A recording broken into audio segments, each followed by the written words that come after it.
ഈ വണ്ടി KV100 ആണ്. വണ്ടി കംപ്ലൈൻറ്റ് മിസ്സിംഗ് ആണ് കസ്റ്റമർ പറഞ്ഞേക്കുന്നത്. നമ്മൾ ഒരു തവണ ഇഞ്ചക്ടർ ക്ലീനൊക്കെ ചെയ്ത് നോക്കിയതാണ്. പക്ഷേ ഒരു തവണ ക്ലീൻ ചെയ്ത് കഴിഞ്ഞാൽ റെഡിയാവും. വീണ്ടും ഈ കംപ്ലൈൻറ്റ് ആവർത്തിക്കും കേട്ടോ. നമുക്ക് ചെയ്യാൻ പറ്റിയ സൊല്യൂഷൻ ഇതിൻ്റെ ഇഞ്ചക്ടർ കംപ്ലൈൻറ്റ് വരുന്നതാണ്. ഇത് റീപ്ലേസ് ചെയ്യാനേ നമുക്ക് സാധിക്കുള്ളൂ കേട്ടോ. അത് ഇഞ്ചക്ടർ റെയിൽ അസംബ്ലിയായിട്ട് 3 ഇഞ്ചക്ടർ അടക്കമേ കിട്ടുകയുള്ളൂ. അതിന് 7800 രൂപയോളം ഒറിജിനലിന് വിലയുണ്ട്. അപ്പോൾ നമ്മളിത് മാറാൻ പോവുകയാണ്. ഇപ്പോൾ നമ്മൾ ഒരു തവണ ക്ലീൻ ചെയ്തിട്ടും റെഡിയാവാഞ്ഞിട്ട് നമ്മളിപ്പോൾ അത് മാറുവാണ് കേട്ടോ. ഞാൻ കാണിച്ചു തരാം. ഇപ്പോൾ എനിക്കിപ്പോഴും മിസ്സിങ് ആണ്. അതായത് MI ലാമ്പ് ഓൾറെഡി ഓണായി കിടക്കും.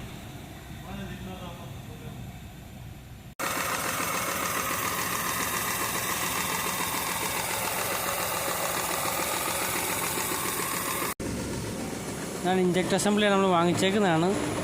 ജെന്യുവൻ സ്പെയർ ആണ് കേട്ടോ. അപ്പോൾ ഇതിങ്ങനെ കിട്ടുള്ളൂ, അസംബ്ലി ആയിട്ടേ കിട്ടുള്ളൂ. 3 ഇഞ്ചക്ടറായിട്ട് നമുക്ക് കിട്ടുന്നത്. റെയിൽ അടക്കമായിരിക്കും വരുന്നത് കേട്ടോ.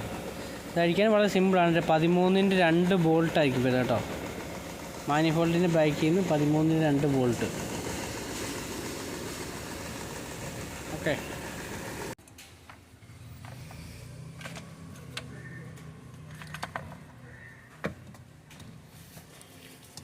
ഈ 2 ബോൾട്ടാണ് കേട്ടോ. 13-ൻ്റെ 2 ബോൾട്ടായിരിക്കുമേ. നമ്മളയച്ച് ക്ലീൻ ചെയ്താണ് ഈ റെയിൽ.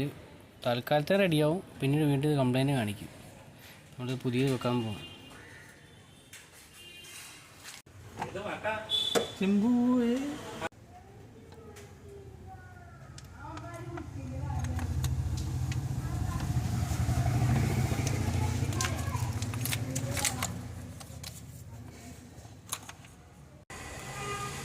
ഇതിലൊരു ഇഞ്ചക്ടറേ കംപ്ലൈൻ്റ് ഉള്ളൂ. പക്ഷേ നമുക്ക് സെറ്റായിട്ടേ കിട്ടത്തുള്ളൂ കേട്ടോ. റെയിൽ അടക്കമായിട്ട് അസംബ്ലി 3 എണ്ണമായിട്ട് കിട്ടുകയുള്ളൂ. ഇതിലൊരു ഇഞ്ചക്ടർ ഓൾറെഡി കംപ്ലൈൻ്റ് ഉള്ളൂ. സെപ്പറേറ്റ് കിട്ടാത്തതുകൊണ്ട് നമ്മൾ അസംബ്ലിയായിട്ട് മേടിച്ച് വെച്ചേക്കും കേട്ടോ. സ്റ്റാർട്ട് ചെയ്തു.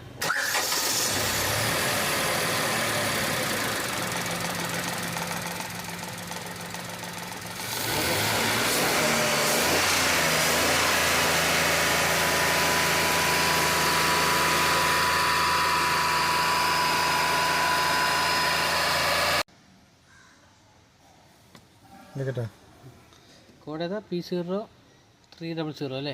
ക്ലിയർ ചെയ്തു.